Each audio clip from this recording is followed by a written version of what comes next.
안녕하세요. 이시우TV의 이시우입니다. 해당 분석은 초안 분석이며 최종 분석과 픽은 하단 댓글에 있는 링크로 문의 주시면 방입장 도와드리도록 하겠습니다. 방입장은 무료로 진행되며 절대 금전적인 요구를 일체하지 않습니다. 이번 분석은 승무패 13회차 해외 축구 중편 경기 분석 진행해 보겠습니다. 라요 바이카노는 최근 경기에서 안정적인 수비와 효율적인 공격을 통해 좋은 성적을 거두고 있습니다. 특히 홈 경기에서는 높은 점유율을 유지하며 측면과 중앙을 활용한 다양한 공격 패턴을 선보입니다. 주요 선수로는 최전방의 알바로 가르시아와 중원의 오스카르 발렌틴이 있으며 이들이 팀의 득점을 이끌고 있습니다. 다만 경기 후반 체력 저하로 인해 수비 집중력이 떨어지는 경향이 있어 후반전에 실점하는 경우가 종종 발생합니다. 비아레알은 최근 경기에서 수비 불안을 노출하며 기복 있는 모습을 보이고 있습니다. 특히 원정 경기에서 다수의 실점을 허용하는 경향이 있으며 상대의 빠른 역습에 취약한 모습을 보입니다. 공격에서는 제라드 모레노와 알렉스 바에나가 핵심 역할을 맡고 있으나 중원에서의 창의성 부족으로 인해 공격 전개에 어려움을 겪고 있습니다. 이번 맞대결에서는 라요 바이카노가 홈 이점을 살려 경기를 주도할 가능성이 높습니다.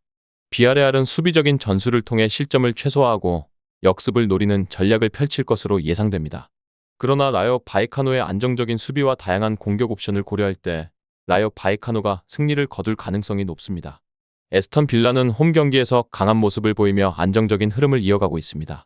최근 경기에서 전반적으로 안정된 공격 전개와 빠른 측면 전환으로 상대의 수비를 공략하는 데 성공하고 있습니다. 다만 경기 후반부에 집중력이 떨어지며 실점을 허용하는 경향이 있어 경기 운영의 완성도가 관건이 될 전망입니다. 첼시는 최근 경기에서 기복 있는 모습을 보이고 있으나 공격 전개의 속도와 역습 전환은 여전히 위협적입니다. 특히 세트피스 상황에서 득점을 노리는 장면이 자주 연출되고 있습니다.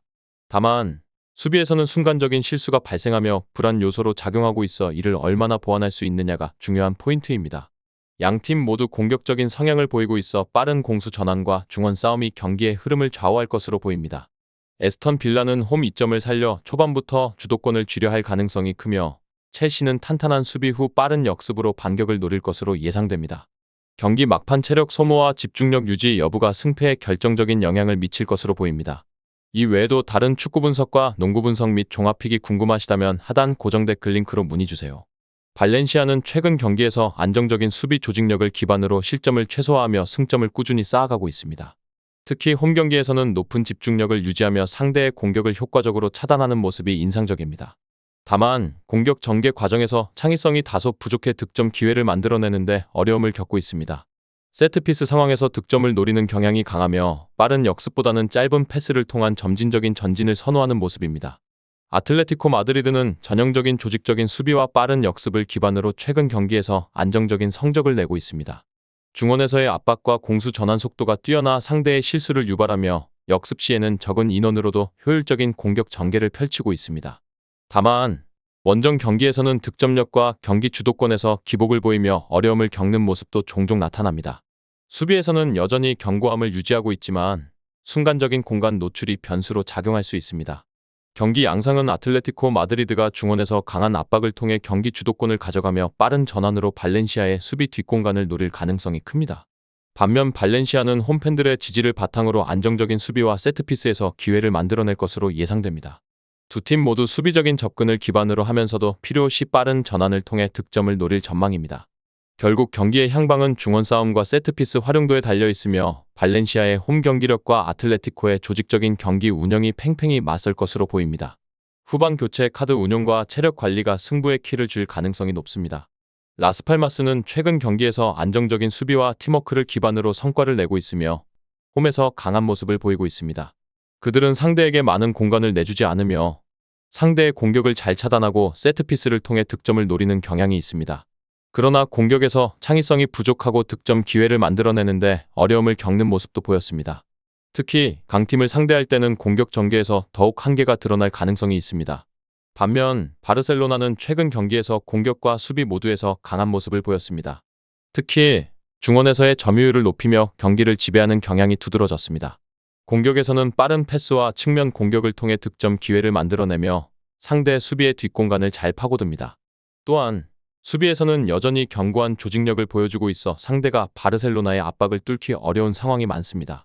다만 때때로 공격의 결정력에서 기복을 보이기도 하고 원정 경기에서 세밀한 경기 운영이 필요한 상황이 있을 수 있습니다. 라스팔마스는 홈에서 최선을 다할 것이지만 바르셀로나의 강력한 전방 압박과 경기를 지배하는 능력을 극복하기에는 어려움이 따를 것으로 예상됩니다. 라스팔마스의 수비가 단단하더라도 바르셀로나의 고강도 공격에 실점을 피하기 힘들 수 있습니다. 뉴캐슬은 최근 경기에서 강력한 수비 조직과 효율적인 공격을 기반으로 안정적인 성적을 기록하고 있습니다. 특히 홈 경기에서의 강한 모습을 보이며 상대에게 공간을 허용하지 않는 수비와 빠른 역습으로 득점 기회를 만들어내고 있습니다. 또한 중원에서의 압박과 경기를 지배하는 능력도 뛰어나며 최근 몇 경기에서 조직적인 팀워크와 빠른 공수 전환을 통해 결과를 만들어냈습니다. 다만 경기 초반 집중력 부족으로 실점할 수 있는 가능성도 존재하지만 전반적으로 강팀 상대에서도 좋은 성적을 거두고 있는 팀입니다. 노팅엄 포레스트는 최근 경기에서 기복 있는 모습을 보였으며 원정 경기에서는 특히 어려움을 겪고 있습니다. 공격에서는 전방에서의 창의성이 부족하고 세트피스나 빠른 역습에서만 득점 기회를 만들어내는 경향이 있습니다. 수비에서는 실수로 인한 실점이 종종 발생하며 팀 전체의 경기 운영에서 일관성을 찾기 어려운 상황입니다. 원정에서의 부진도 계속 이어지고 있어 뉴캐슬과의 경기에서 우위를 점하기는 어려울 것으로 보입니다. 뉴캐슬은 홈에서의 강세를 바탕으로 경기를 주도할 것이며 노팅엄 포레스트는 수비를 강화하고 역습을 시도할 가능성이 큽니다. 하지만 뉴캐슬의 공격력과 조직력에 비해 노팅엄은 전반적으로 약세를 보이고 있어 뉴캐슬이 점유율과 기회를 주도할 것입니다. 끝으로 정확한 배당 변동에 따른 실시간 추적과 최종 예측은 배팅 마감 직전까지 이루어져야 합니다. 위 부분을 참고하는 배팅이 아닌 더 근시적인 결과는 배당률 흐름의 변화 및 경기 시작 전 결장자 정보에 따라 변동될 수 있습니다.